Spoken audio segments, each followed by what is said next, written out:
Hello and welcome to the Kentucky State Parks Recreation Station Special 12 Days of Christmas. My name is Jacob Lilly and I'm the tour guide here at General Butler State Resort Park. Right now we're standing in front of the mansion built by the Turpin family, and it's called the Butler Turpin State Historic Home. Right now we are standing off to the porch of this Greek Revival style mansion built in 1859 by members of the Turpin family. Philip Turpin and his wife, Mary Ellen Butler Turpin, lived here with their children in the home. Mary Ellen's father, Thomas, also lived in this home. The Butlers were well known for their military accomplishment, and today we'll be discussing some of the Christmas traditions that they may have had in this home. Here in the entryway of the home, you'll see that we've decorated the stairs with garland and bows, and we also have a poinsettia to ring in the holiday. If you would, kindly follow me into the parlor, where we'll look at some of their Christmas traditions they may have had in this room. To the left, you'll notice one of the largest family pieces in the home, which is called a pianoforte. This piece was advertised as a common Christmas gift, and on top of the pianoforte, you'll see a festive songbook with winter-themed songs to ring in the holiday. It's similar to modern Christmas carols. On our library table, you'll see that we have a decorative display of fruit on the table. Common gifts for children at the time would have included citrus and other fruits that St. Nicholas or Santa Claus would have brought them.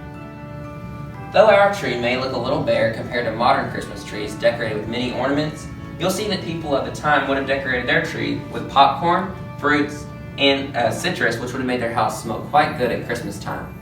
You'll also see that we have a few Santa dolls on display which look different from the jolly red man in a suit we have today. German tradition holds that Christmas trees be placed on tabletops, and the Germans helped to spread Christmas trees throughout America.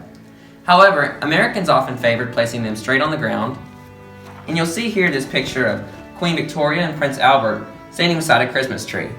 This picture kind of popularized the Christmas traditions of having a tree in your home. If you'll step in Thomas Langford Butler's bedroom with me, this was Mary Ellen's father's room. He actually worked and slept in this room, and he doesn't have very many Christmas decorations in here. You'll see that on top of the faux marble fireplace, we just have a garland on display. It was pretty uncommon to decorate your bedrooms at the time. While you might decorate your parlor and your dining room, many people didn't decorate their bedrooms. This is where the family would have gathered for breakfast and ate a meal like this one. Before their meals were brought into the dining room, they were placed onto family china that you'll see here. Also, beside me, you'll see pictures of the Turpin children who did live in this home. If you follow me over to this side table, you'll see a children's book of Bible stories, which was a common Christmas gift at the time. For the last room downstairs, we'll take a look at the family's dining room, which is where they would have had their main meal of the day and likely a large Christmas meal with family members. You'll see some items they may have ate on the table, including roasted chestnuts, which were a popular snack at the time. The family even had a chestnut roaster. They may have also enjoyed roasted ham and turkey, which is something that is carried over into modern times. Christmas time in northern Kentucky would have of course been very cold, and that would have lasted throughout the winter months, so they would have utilized a fireplace like the one you see behind me. An interesting story about this fireplace is that unlike most of the families in the area, these fireplaces were cold, and the man of the family, who is named Philip Turpin and lived in his home as a farmer, actually didn't cut down all the trees on the property. That was the common practice, but he didn't believe in that and actually had all the fireplaces converted to coal so that they could conserve the wood and not use all the wood in the home. Another way to keep warm is through this bed warmer that you'll see here on the bed.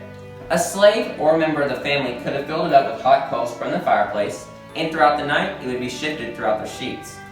This would have kept them warm, and they also would have slept more than one to a bed if necessary, so more than one boy would have been in here as well as in the trundle bed down below. This garment that you see on the bed here is also of a thicker material and would have kept the boys warm throughout the night as well. Thank you for joining us today for the Recreation Station. We hope to welcome you back after the holiday season for another tour of the Butler Turpin State Historic Home.